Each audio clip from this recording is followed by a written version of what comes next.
Voilà, on va entrer dans le début de Homme 3.0.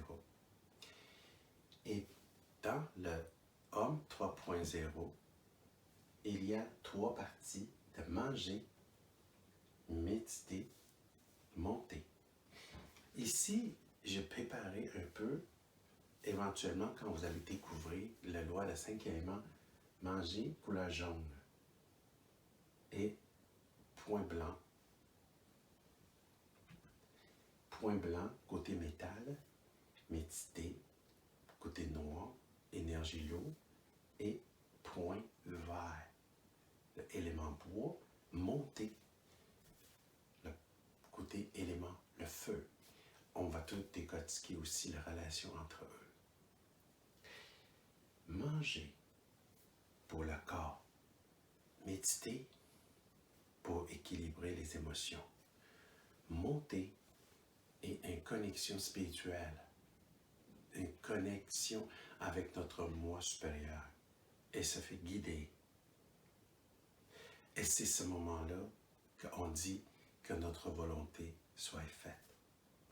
Enfin, Homme 3.0, c'est une nouvelle espèce que nous, on cheminait, maîtrisé et fabriqué, se transformer. Enfin, selon moi, au lieu d'aller fabriquer des robots avec une intelligence artificielle, peut-être on devrait découvrir tout le potentiel divin en nous pour cheminer, intérioriser et profiter de la vie sans changer les autres, maganer l'environnement. On parlait de Homme 3.0, il faut parler de l'énergie. En médecine traditionnelle chinoise, on considère qu'il y a 3 formes de l'état énergétique avec un tout vibratoire différent qui compose notre corps. Dans notre univers, dans notre 3 dimensions, tout est énergie, tout est vibration. Nikola Tesla, il nous avait partagé cette vision. Et les 3 trésors, c'est le Qi, le Jing, le Shin. Dans la médecine traditionnelle chinoise, dans la philosophie chinoise, on parlait de 3 états d'énergie et je vais vous expliquer ça. Pour le côté Qi, peut-être il y a beaucoup de monde déjà entendu « Ah, le Qi, l'énergie, le Qigong, l'exercice, maîtriser l'énergie. » Le Jing, c'est quoi? Le Shen, c'est quoi? Enfin, c'est les 3 états énergétiques de notre corps. Le Jing, c'est notre forme que vous voyez. C'est tout défini, la matière définie.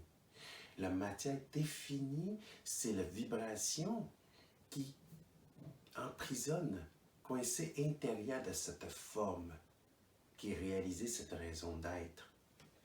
Le Qi, c'est côté plus, vibration un peu plus élevée. C'est ce qui bouge, ce qui circule, ce qui entretient, ce qui nourrit, ce qui nettoie, ce qui défend. Donc, c'est le Qi. Le Shin, c'est notre corps, la partie subtile, qui est intérieure de nous et extérieure de nous, jusqu'à plus loin qui peut, et le contact avec toute cette énergie qu'on n'a pas réussi à percevoir, mais omniprésent. Si vous voulez, je peux mettre un petit peu d'avance, comme les scientifiques qui parlent, la matière noire, l'énergie noire, ou la divine matrice, ou la vacuité, ou le Dieu, si vous voulez. N'oublie pas, ils ne sont pas seulement extérieurs de nous, à travers de nous, autant intérieur, autant extérieur. C'est comparable avec 3 étapes énergétiques de l'eau. de l'eau, on sait, il y a côté solide, côté liquide, côté gaz. Donc, comment il change? C'est quoi qui définit les trois états? On sait, c'est la température. Quand l'eau, normalement, c'est majoritaire du temps, sur notre planète, c'est liquide. Mais l'hiver, on sait très bien, quand sa température descend, il commence à réduire la vibration. Quand la température descend, la vibration molécule, il descend. Et continue, descend, fige. Matière, c'est la vibration réduite. Et liquide, c'est la vibration montée. Et continue de monter la vibration, monter la température, et il va devenir gaz. Il est partout. L'eau, il y a 3 étapes comme ça. Et sur notre planète, surface, 70%, c'est de l'eau. Et ça donne bien que dans notre corps, 70%, c'est de l'eau. Donc, intérieur de nous, ça bouge chaque instant. Et notre corps, il dégage une radiation et humidité et l'énergie ainsi que la pensée vers l'infini. Nous sommes un système ouvert. Nous sommes un système ouvert constamment l'échange avec notre environnement. On n'est pas juste une personne fermée comme ça. On est constamment fait les échanges avec notre environnement. Et tout existe sous forme un ou l'autre. Donc maintenant, peut-être, on a commencé à penser, OK, si un jour, notre corps n'existe plus, est-ce qu'il y a d'autres choses qui peuvent continuellement exister? C'est comme un bloc de glace. Vous le sortez en plein été, vous le mettez sous votre table de patio et directement sous le soleil. Peut-être, quelques heures après, vous retournez, il n'est plus là. La glace est morte. Mais la glace est devenue éternelle. Ça me fait penser, un grand philosophe, il a dit, comment on peut empêcher un goutte d'eau sécher? La réponse, c'est laisser cette goutte d'eau retourner dans l'océan.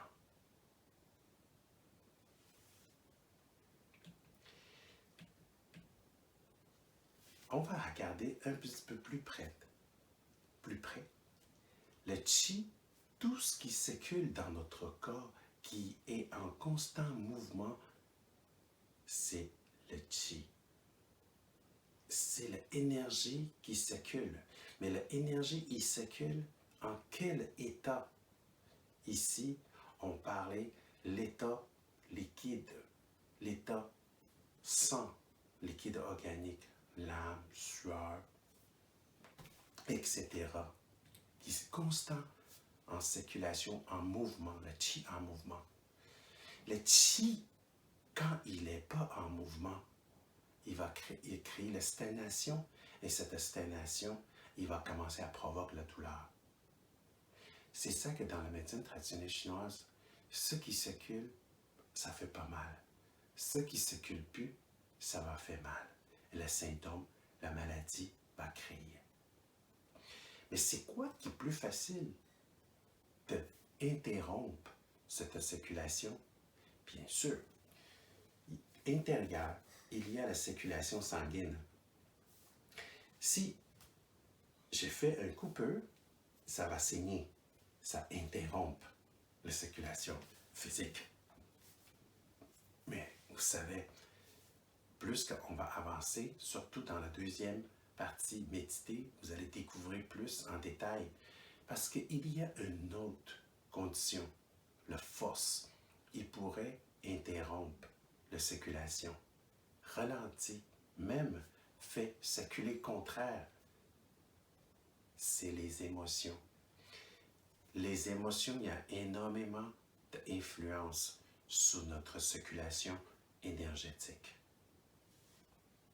C'est pour ça que la deuxième partie, méditer, on va décortiquer les émotions et on va découvrir la méthode pour équilibrer les émotions. Tant que ça peut stabiliser la tempête qui fait constamment à l'intérieur de nous, comment on peut être tranquille? Comment on peut avoir la paix? Et on parlait le Qi et on va parler un peu le Jing. Le Jing, c'est le corps physique. C'est ça que vous voyez, la personne, l'objet, ou les animaux, la plante. C'est la forme. Et la forme et le physique et la matière est entretenu par la matière. Donc le corps physique, il est construit, entretenu principalement par l'aliment. Donc, la première partie, on va parler manger. Et le Shen, c'est âme. Donc, c'est dégage. Il n'est pas juste en dedans. Il est en dedans, il est partout. Mais il n'est pas juste en dedans. Il est dégage de notre corps physique. Il s'en va vers plus en plus tout ce qui peut aller plus loin, sans parler de sciences quantiques. Et il est nourri par la spiritualité. Dans troisième étape, monter, on va décortiquer un peu plus. C'est quoi cette énergie nourricière de côté spiritualité? Philosophie, religieux et les sciences, il va avoir un très bel mariage. C'est tout ce que l'on nous souhaite aussi, d'ailleurs.